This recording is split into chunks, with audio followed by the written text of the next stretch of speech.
I would have taken on b7, and basically the point is that once I get here, I'll get here in the future. So in this position, Stockfish plays the other idea of knight to g4.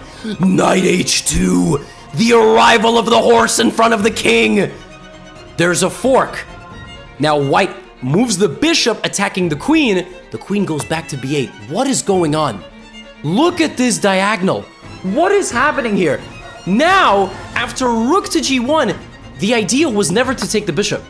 I never wanted to do this and open up the rook to my own king. Stockfish goes back to g4. But what is the point? Weren't we just in this position? No, we were not.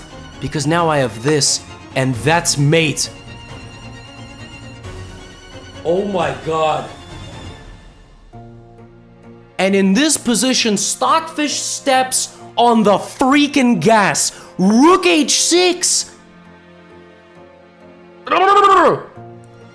Rook to d3. The rook is arriving for an attack. Now Stockfish plays f5. The idea of rook h6 was not moving the rook. It was defending the pawn against the queen so this pawn could move, so this diagonal could be shredded open. But the knight can still not be taken because of this. f5. Pawn takes f5. Bishop takes f3 check. Rook takes f3. And now the queen shows its true power by going to the opposite corner of the board and pinning the rook to the king. Rook f1 defends the rook, but now the bishop takes the knight! The bishop takes the knight. Why? Because if pawn takes knight e5, replaces the bishop attacking the rook, which is pinned to the king. Oh my god! So Stockfish is winning, but Mittens finds king to g1.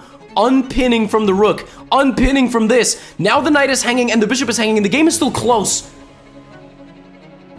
Stockfish plays bishop back to f6. Mittens doesn't even take the knight, it takes the pawn. It's now threatening discover check. King to h8. Mittens is down a knight, but has a ridiculous passed pawn. Rook to d8. And now in this position, Mittens should have played c3. Mittens doesn't find that, plays bishop c5 instead, and Stockfish immediately, and I mean immediately, sends this game into an endgame. And in this position begins playing just purely like a magician. The king begins walking back to the pawn. And now black creates a blockade. Stockfish doesn't allow the pawns to go through. The king continues its walk. The king walks all the way to d7, gives everybody a big hug and says, "What's up, I'm back." The king went f8, g8, h8, g8, f7, e8, d7. Oh